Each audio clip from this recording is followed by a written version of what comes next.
I rise in response to a scurrilous accusation. I've been accused of wanting to allow terrorists to have weapons to attack America. To be attacked of such a belief when I'm here to discuss and debate the constitutionality of the Patriot Act is offensive. I find it personally insulting. And I think it demeans the body. It demeans the Senate body and the people that we can't have an intelligent debate over the constitutionality of this.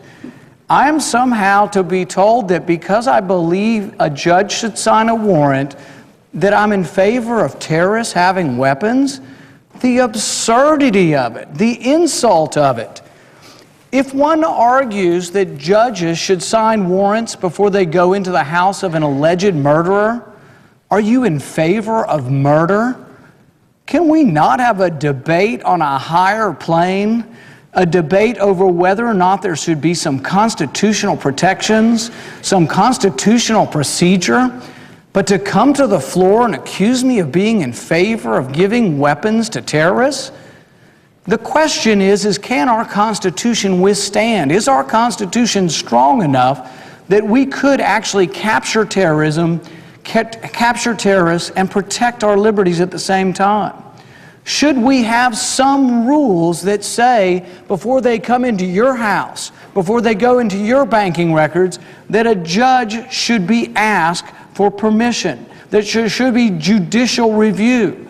Do we want a lawless land? Do we want a land that is so much without restraint, a government without restraint, that at any point in time they can come into your house?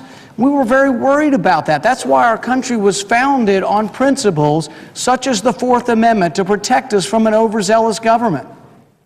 But to transform an argument where good people might disagree into an accusation that I would let terrorists have weapons, no. I believe that we would stop terrorism, but do it in a constitutional fashion where you would have a warrant issued by a judge.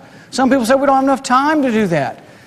At 3 in the morning, judges are routinely called when someone is accused of rape, when someone is accused of murder. When there is an alleged crime, we get warrants, and it works, and it's worked for 225 years until we decided to throw out the Constitution.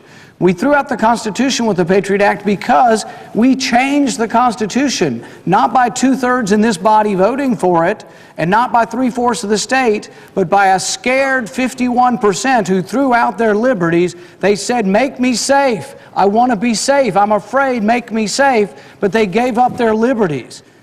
I think it was a mistake, and I think we should have an intelligent and rational discussion over this, but I don't think it furthers the debate to accuse someone who has constitutional concerns about the way we are doing things, to accuse them of being in favor of putting weapons into the hands of terrorists. I object strongly to this. The leader has said that they will compromise. They said 1 week of debate in February and open amendments. They would be open to amendments, even amendments they disagreed with. Do whatever people feel is appropriate on this bill. This doesn't mean just amendments that are not emotional or just amendments that have nothing to do with guns. They are petrified to vote on issues of guns because they know that a lot of people in America favor the Second Amendment, own guns, and want to protect it in the right to own guns and the right to have those records not sifted through by the government. We don't want a government that eventually will allow for direction of the police towards those who own guns. We don't want our records to be public. We don't want our records to be sifted through by a government without judicial review. They don't want to vote on this because they know the American people agree with us. And if you polled this question, you'd find 80 to 90% of Americans don't want their banking records, don't want their gun records to be sifted through by a government without a judge ever giving any approval of this. This is a constitutional question, and I would ask the leader to stand by his agreement to an open amendment process. And so at this time, I will ask unanimous consent that my amendments number 363, 365, and 368 be in order, and within 1 hour of debate on each be followed by a roll call vote. And I ask unanimous consent that this occur at this time. Madam President, reserving the right to object, and of course, As the senator knows, I've given a statement here on the floor that one amendment, which I understand is in his consent, makes this whole arrangement impossible. I therefore object. Objection is heard.